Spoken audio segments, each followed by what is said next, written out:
My parents told me the best gift for my brother's wedding was me vanishing forever. So I canceled the event and moved across the country.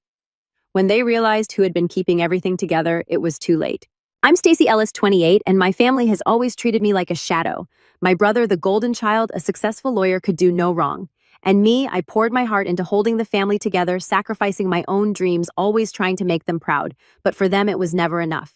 They smiled at my brother, patted his back with pride, while I only received cold stares and sharper words. "Why can't you be more like him?" They said, their voices cutting straight through me like blades. I swallowed it all, stayed silent, believing that one day they'd finally see me. Then my brother's wedding drew near. I was handed the responsibility to make everything perfect, running every detail, ensuring nothing went wrong. I thought maybe, just maybe this time, they would notice me. But I was wrong. The night before the big day, we sat around the dinner table. My brother demanded more lavish bands, imported flowers, things I simply could not provide. I said no, and that's when my parents snapped. Their words struck like a blow I never saw coming. "The greatest gift for your brother's wedding is you vanishing from this family forever." The room went silent. My chest tightened. But I didn't beg. I stood, grabbed my keys, and walked out. The door closed behind me like a final full stop. The wedding day came. Everything seemed perfect until it all collapsed in the blink of an eye. If it were you, would you stay to witness it or walk away forever? Share your thoughts in the comments below. I'd love to hear your answer. Years earlier, I was a freelance marketer with big dreams. I'd just landed a contract with a major supermarket chain, $40,000 to revamp their regional ad campaign. It was my ticket to independence, a chance to build my name in a cutthroat industry. But then my family's grocery store in Erie, Pennsylvania, hit rock bottom. Bills piled up, suppliers stopped calling, and my parents were drowning in debt. My mom's voice cracked over the phone, begging me to help. My dad, usually stoic, admitted they might lose everything. I couldn't let that happen. So I walked away from the contract. I called the supermarket's rep, canceled the deal, and poured every ounce of my energy into saving our store. I crafted a marketing campaign from scratch, ads on local radio, flyers in every mailbox, even early social media posts on clunky platforms. I negotiated with vendors, charmed customers, and slashed costs. Within months, foot traffic doubled. The store's revenue climbed, and we paid off the worst debts. I worked nights tweaking slogans, designing posters, believing this would finally make them see me. But they didn't. My mom, Joyce Reed, and my dad, Jeffrey Reed, called a family meeting one evening. I expected gratitude, maybe a nod for pulling us through. Instead, they handed the store's reins to my brother, Brent Ellis. He's a lawyer, my mom said, her eyes glowing with pride. He's got the head for this. Brent, who hadn't lifted a finger, who spent those months at his law firm, was now in charge. My dad nodded, avoiding my gaze. "It's for the best," he said. I stood there, stunned, my chest tight. Brent smirked, adjusting his tie, already planning changes to my campaign. "You did okay, Stacey," he said, his tone dripping with condescension.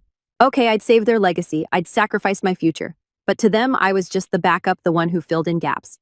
My mom kept praising Brent's vision as if my work was nothing. My dad didn't even look up from his coffee. I wanted to scream, to demand they acknowledge what I'd done, but I didn't. I swallowed the hurt, forced a smile, and kept going. Late nights at the store, I'd reorganize shelves, update ads, anything to stay useful. I told myself they'd notice eventually. If I worked harder, proved myself more, they'd see my worth. Maybe at a family dinner, my mom would finally say, "You saved us." Maybe my dad would clap my shoulder, not Brent's. Nathan Todd, my best friend since college, saw through it. We'd meet at a diner and he'd shake his head over my stories. "They're blind, Stacey," he said one night, sipping coffee. "You're killing yourself for people who don't care." I brushed it off, but his words stuck. I couldn't stop hoping, couldn't quit trying to earn their respect. So I stayed pouring myself into their world, believing one day they'd value me. The store thrived because of my campaign. Customers filled the aisles, cash registers hummed, and suppliers returned. But every time I walked in, I saw Brent's name on the manager's office door. My parents would call him to discuss strategy while I was left restocking shelves. "Good job," my mom said, once distracted, as if I'd mopped a floor, not saved their business. Brent would breeze in, tossing out ideas I'd already implemented, and they'd nod like he'd invented them. I kept waiting for a thank you, a real one. I kept thinking maybe next time. Maybe if I did more, they'd see me as more than the lesser child. So I pushed forward, ignoring the ache in my chest, hoping for the day they'd finally say I was enough. Months later, I was knee-deep in planning my brother's wedding. Brent was set to marry Lindsay Newman, his fiancée, and my parents handed me the reins to make it happen.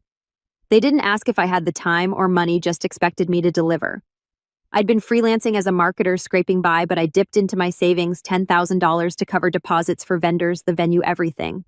I wanted it to be perfect, not for Brent, but to prove I could do something they'd value. I spent weeks calling caterers, florists, photographers, locking in every detail. I picked a menu: roast chicken, garlic, mashed potatoes, summer salads to fit the budget. I met with vendors in Erie, haggling to keep costs down, double-checking contracts to avoid mistakes, but Brent had other ideas. He didn't just want a wedding, he wanted a spectacle. Get a string quartet from Pittsburgh, he demanded over breakfast one morning, scrolling through his phone. And those rare orchids from overseas. Lindsay saw them in a magazine. I explained the budget was tight, that my savings were already stretched thin. He rolled his eyes. You're always cutting corners, Stacy. Make it happen.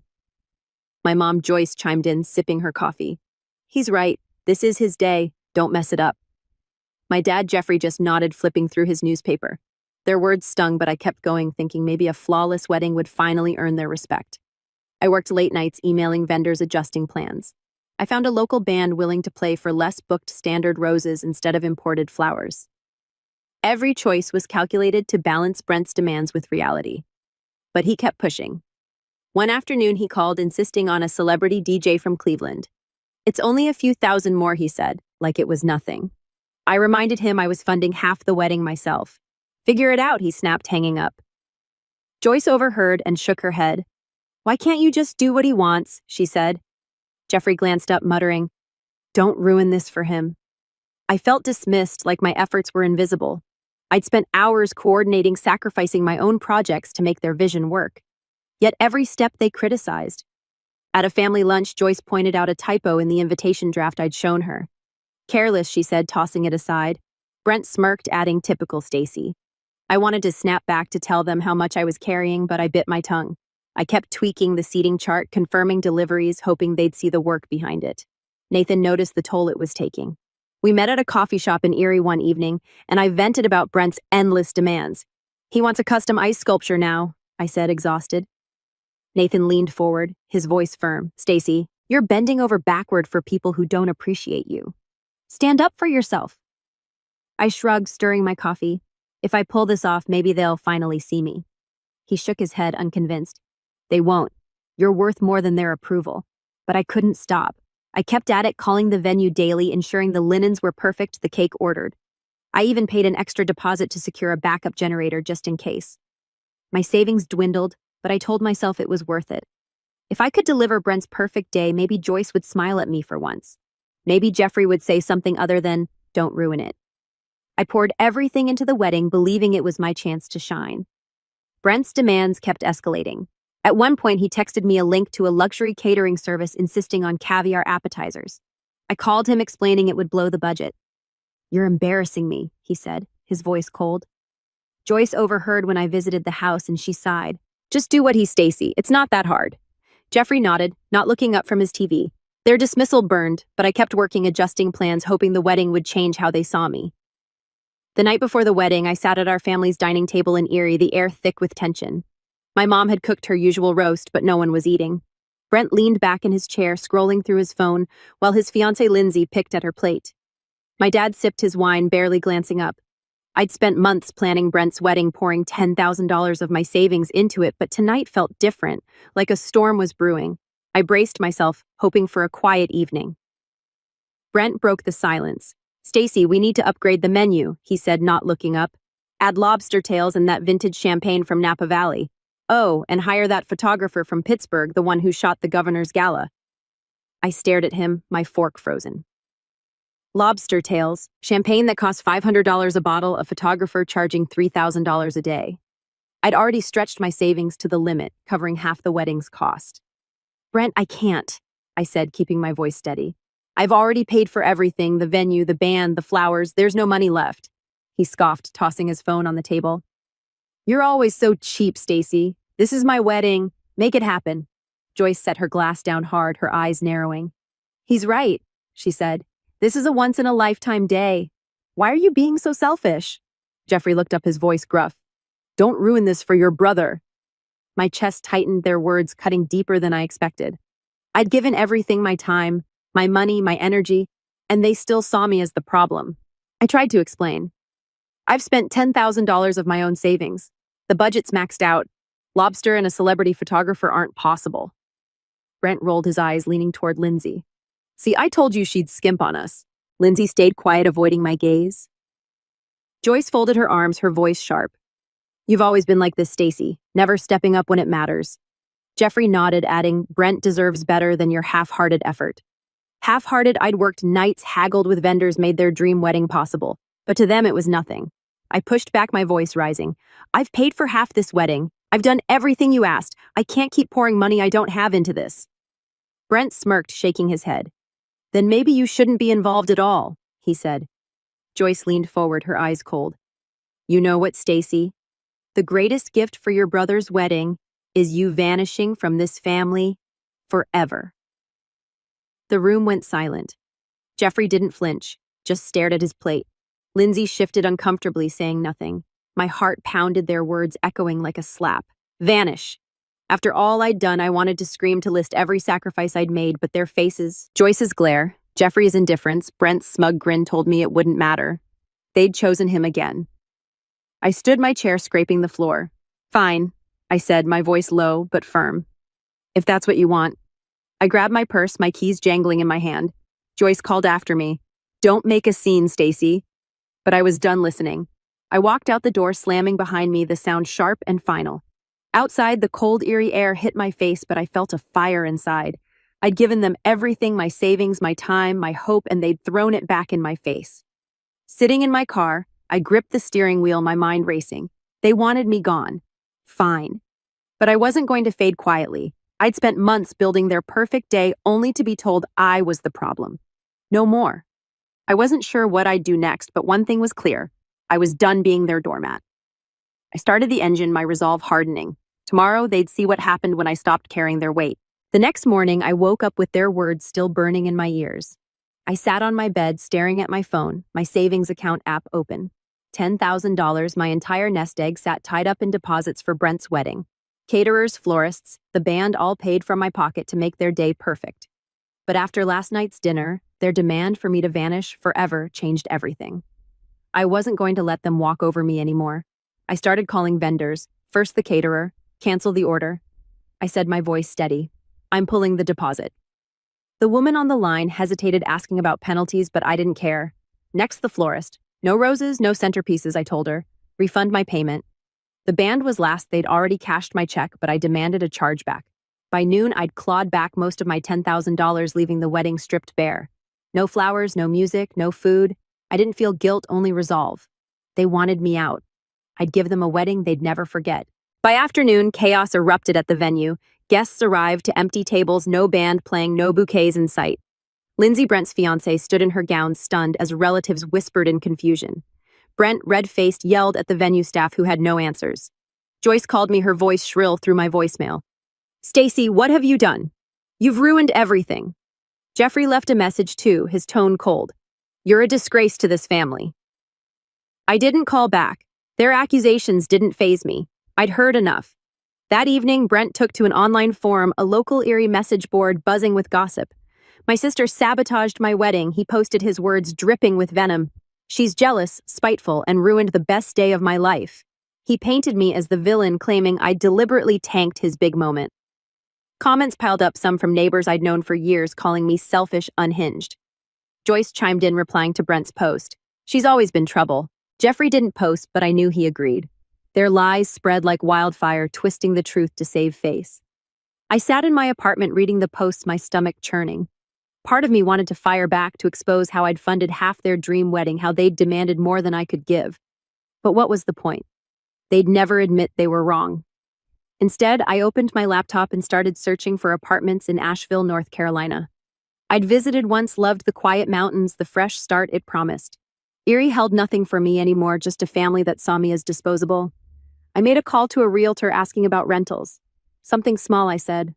I'm starting over. Nathan stopped by that night, his face grim. They're trashing you online, he said, showing me Brent's post on his phone. You okay? I nodded, though my hand shook. I'm done with them, I told him.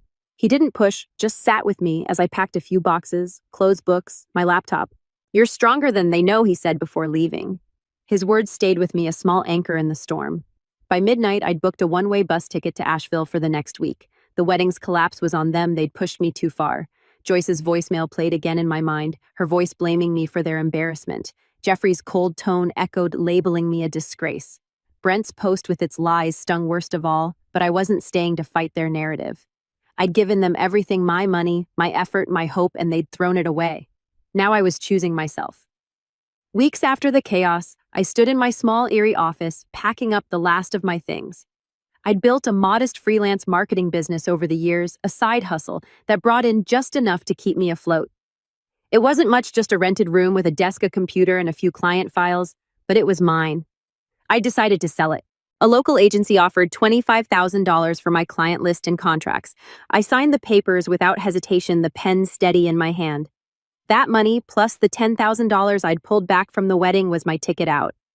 I also made a harder call. For years, I'd poured myself into my family's grocery store first with the marketing campaign that saved it, then with a $5,000 investment from my savings to keep it running. I'd managed inventory, negotiated with suppliers, kept the books balanced, but after their betrayal, I was done. I contacted the bank and withdrew my investment, every cent. I didn't call Joyce or Jeffrey to warn them. They'd made their choice when they told me to vanish. Without my money and management, the store's cracks, ones I'd patched for years, would split wide open. By the end of the month, I was on a bus to Asheville, North Carolina. My belongings fit in 2 suitcases, clothes, a laptop, a few books. The mountains loomed outside the window, their quiet promise pulling me forward. I'd rented a small apartment downtown, nothing fancy, just a 1-bedroom with a view of the Blue Ridge Peaks. The first night I sat on the bare floor eating takeout, feeling lighter than I had in years. Erie was behind me, Joyce, Jeffrey, Brent, and their venom too. The family store didn't last long after I left. Nathan texted me updates, his messages blunt. Suppliers stopped delivering when payments stalled. Customers dwindled, turned off by empty shelves. Brent, who'd been handed the reins, fumbled every decision. Joyce tried to step in, but she couldn't handle the logistics side managed. Jeffrey just retreated, blaming everyone else. Within weeks, the store declared bankruptcy, its doors locked for good. Nathan wrote, "They're falling apart without you." I didn't reply. Their failure wasn't my burden anymore. In Asheville, I started over. I took freelance marketing jobs, small gigs for local shops, crafting ads for coffee roasters and boutiques. The work was steady, my skills sharp from years of hustling. I kept to myself, at first wary of new faces, but the city's warmth pulled me in. One morning, I wandered into a bakery downtown, drawn by the smell of fresh bread. Shirley Bennett, the bakery owner, greeted me with a wide smile. She was in her 50s, her apron dusted with flour, her laugh loud enough to fill the room. "You look new around here," she said, sliding a free scone across the counter. We got to talking. I told her I'd just moved. Shirley didn't pry, just shared stories of her own, how she'd started the bakery after a divorce, rebuilding from scratch. "Takes guts to start over," she said, her eyes kind. She invited me to a local business meetup, introducing me to shop owners who needed marketing help. I landed 2 clients that week thanks to her. Shirley became a regular part of my days, coffee at her bakery, chats about life, her steady presence grounding me. I didn't hear from Joyce or Jeffrey. Brent sent one angry email accusing me of tanking the family business. "You're selfish," he wrote, as if I hadn't kept it alive for years. I deleted it without responding. Lindsay stayed silent, probably caught in Brent's orbit. I thought about Nathan's words from Erie. "You're stronger than they know." He was right. In Asheville, I wasn't the shadow I'd been in Erie. I was building something new, clients, connections, a life that felt mine. One evening, Shirley invited me to her bakery after hours. We sat with mugs of tea, the smell of cinnamon rolls lingering. "You seem different," she said. Settling in, I nodded, realizing I hadn't thought about Erie in days. For the first time, I felt unburdened, like I could breathe without carrying their expectations. Asheville was my fresh start, and with Shirley's help, I was finding my place. I wasn't looking back.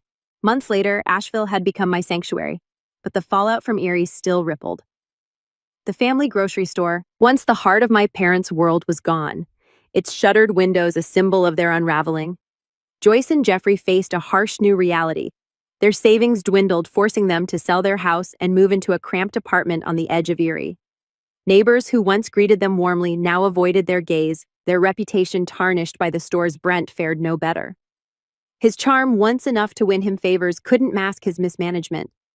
He'd taken a job at a hardware store, but customers whispered about his role in the family's downfall, his arrogance no longer carrying weight. Lindsay, his fiancée, drifted away, their engagement quietly dissolving amid the strain.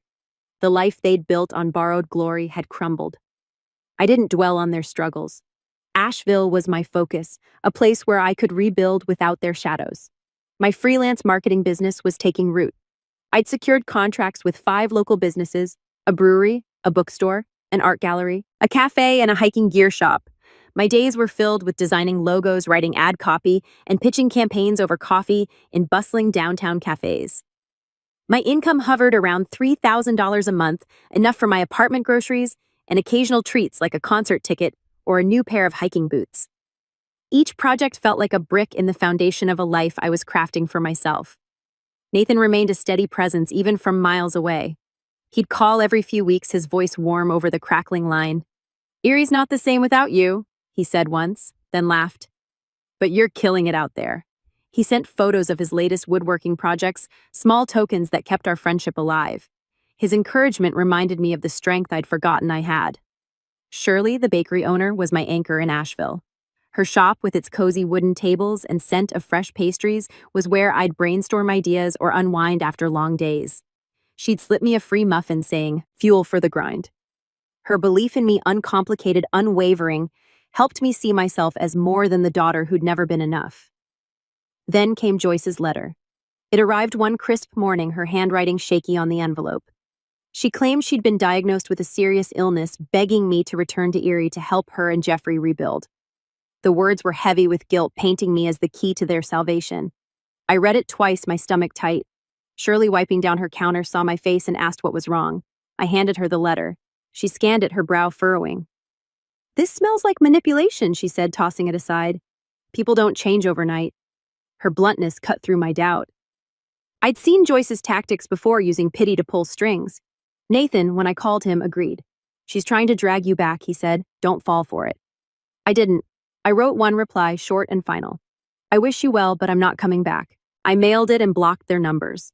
Cutting them off wasn't easy. Part of me still ached for the family I'd wanted them to be, but I knew staying tethered to their chaos would only erode the peace I'd found. Shirley nodded when I told her eyes proud. "You're choosing you," she said, pouring me coffee. "That's the hardest, bravest thing." Nathan echoed her in his next call, saying, "You're free now, don't look back." Their support, steady and real, gave me the courage to let go.